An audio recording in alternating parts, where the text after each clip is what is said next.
روزہ رکھنا عبادت ہے، زکوٰۃ ادا کرنا عبادت ہے، عمرے کا سفر اور حج کی مشقت اٹھانا عبادت ہے، میدان جہاد میں قتال فی سبیل اللہ کرنا عبادت ہے۔ اس پر اللہ کی رضا ملتی ہے، اس کی برکتیں اور رحمتیں آتی ہیں، مسلمان اجر و ثواب کا مستحق بنتا ہے۔ بالکل اسی طرح ذکر نبی بھی عبادت ہے، اس پر اللہ کی برکتیں اور رحمتیں نازل ہوتی ہیں۔ اور یہ میں نہیں کہہ رہا، ہمارے بزرگوں نے کوئی بات کھڑ کر خود ساختہ لوگوں کے سامنے بیان نہیں کی، بلکہ قرآن کہتا ہے، روایات میں موجود ہے کہ جناب رسول اللہ صلی اللہ علیہ وسلم پر جب سورہ الم نشرح نازل ہوئی اور قرآن کی یہ آیت آپ کے سامنے آئی، وَرَفَعْنَا لَكَ ذِكْرَكَ، کہ اے نبی صلی اللہ علیہ وسلم، ہم نے آپ کے لیے آپ کے ذکر کو بلند کر دیا ہے۔ تو اللہ کے نبی نے جبرائیل امین سے پوچھا کہ وَرَفَعْنَا لَكَ ذِكْرَكَ کا مطلب کیا ہے، میرے ذکر کی بلندی کیا ہے؟ تو جبرائیل امین نے جناب رسول اللہ کو یہ بات فرمائی، اور علماء سے پوچھو، جبرائیل اللہ کا پیغمبر ہے، اللہ کا بھیجا ہوا فرشتہ ہے، جبرائیل اللہ کی طرف سے پیغام رساں ہے، وہ اپنی مرضی سے نہ کوئی کچھ بات کہہ سکتا ہے، نہ کوئی بات کھڑ سکتا ہے، بلکہ جبرائیل امانتدار فرشتہ ہے، سید الملائکہ ہے، فرشتوں کا سردار ہے، طاقتور اور مطیع اور امانتدار ہے، وہی کہتا ہے جو رب نے اس کو کہا۔ تو جبرائیل امین نے رسول اللہ کے جواب پر یہ کہا، یا رسول اللہ وَرَفَعْنَا لَكَ ذِكْرَكَ کا مطلب یہ ہے، آج کے بعد اس کائنات میں جہاں اللہ کا نام بلند ہوگا، جہاں اللہ کا نام لیا جائے گا، وہاں اب آپ کا بھی نام ساتھ لیا جائے گا۔ یعنی اس دنیا میں جہاں اللہ کا ذکر ہوگا، وہاں رسول اللہ آپ کا بھی ذکر ہوگا۔ نعرہ تکبیر،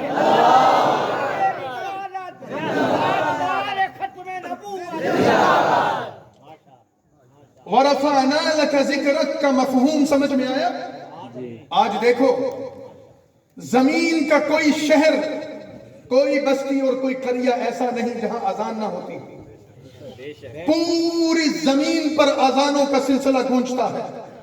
یہاں پر عشاء کا وقت ابھی گزرا اور عشاء کی اذانیں ہوئی، بعض جگہوں پر فجر کی اذانیں شروع ہو چکی ہوں گی، فجر کی اذانوں کا سلسلہ ختم ہوتا ہے، ظہر کی اذانیں شروع ہو جاتی ہیں، ظہر کی اذانیں ختم ہوتی ہیں، عصر کی اذانیں شروع ہو جاتی ہیں، عصر ختم ہوتی ہے تو مغرب کا وقت آ جاتا ہے، مغرب ختم ہوتی ہے تو عشاء آ جاتی ہے، عشاء کی تاریکیاں ختم ہوتی ہیں تو پھر فجر کا اجالا آ جاتا ہے۔ ہر وقت 24 گھنٹے زمین کا خطہ جہاں اللہ اکبر سے گونجتا ہے، جہاں اشہد ان لا الہ الا اللہ سے گونجتا ہے، وہاں اشہد ان محمد رسول اللہ سے بھی گونجتا ہے۔ پوری زمین پر جہاں اللہ کا نام لیا جاتا ہے، وہاں محمد رسول اللہ کا نام بھی لیا جاتا ہے۔ تو ہمارے نزدیک یہ ذکر ہے، ہمارے نزدیک یہ عبادت ہے۔ ہم تقریر میں نام لیں، ہم تحریر میں لکھیں، ہم شعر کی شکل میں پیش کریں، یہ منظوم کلام پڑھیں، یا نثر ہو یا کچھ بھی ہو، ذکر نبی ہمارے نزدیک عبادت ہے۔ الحمدللہ۔ وَرَفَعْنَا لَكَ ذِكْرَكَ کا یہ معنی ہے۔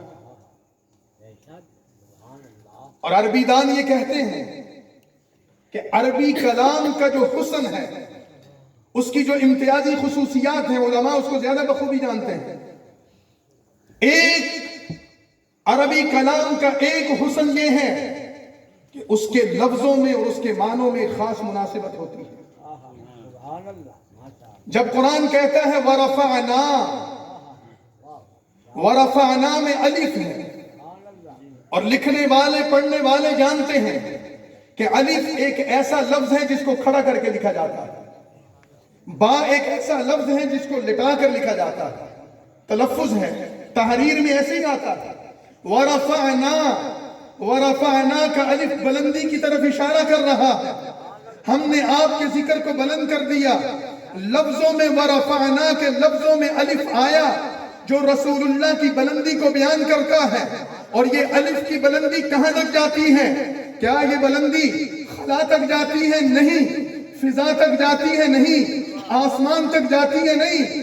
دوسرے تیسرے چوتھے یا پانچویں آسمان تک پہنچتی ہے؟ نہیں۔ چھٹے یا ساتویں آسمان تک جاتی ہے؟ نہیں۔ اس کی بلندی وہاں تک جاتی ہے کہ جناب رسول اللہ معراج کے سفر میں جبرائیل کی رفاقت میں مکہ سے چلے، مسجد حرام سے سفر کا آغاز کیا، مسجد اقصی پہنچے، مسجد اقصی سے اپنے سفر کو آغاز کیا اور پھر پہلے آسمان پر پہنچے، دوسرے تیسرے اور چوتھے پر پہنچے اور پھر پانچویں اور چھٹے اور ساتویں آسمان پر پہنچے، اور جب ساتویں آسمان پر آگے بڑھنے لگے جبرائیل آپ کے ساتھ ہیں، مکہ میں جبرائیل آپ کے ساتھ، مسجد اقصی میں جبرائیل آپ کے ساتھ، پہلے دوسرے تیسرے آسمان پر جبرائیل آپ کے ساتھ، چوتھے پانچویں چھٹے اور ساتویں آسمان پر جبرائیل آپ کے ساتھ، آپ نے جنت کی سیر کی، جبرائیل آپ کے ساتھ، آپ نے دوزخ کو دیکھا، جبرائیل آپ کے ساتھ، آپ نے موجودات دیکھے، جبرائیل آپ کے ساتھ،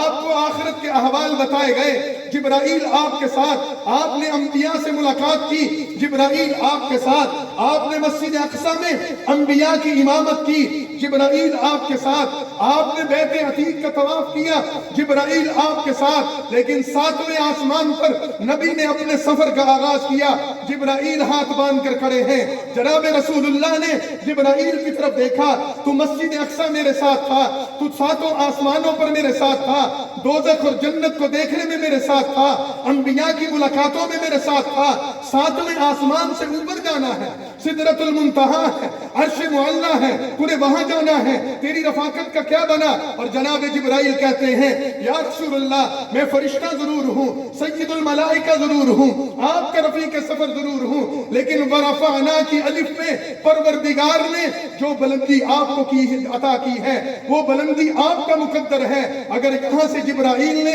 ایک قدم بھی آگے بڑھایا جل کر راکھ ہو جائے گا، آپ کی بلندیوں کو جبرائیل بھی نہیں پہنچ سکتا۔ وَرَفَعْنَا لَكَ ذِكْرَكَ یہ مفہوم ہمیں بتایا گیا۔ تو اس محفل میں آنا، اس مجلس میں آنا، نعت کا سننا، اس کا پڑھنا، یہ رسول اللہ صلی اللہ علیہ وسلم سے عشق اور محبت کا اظہار بھی ہے اور ہمارے نزدیک الحمدللہ عبادت بھی ہے۔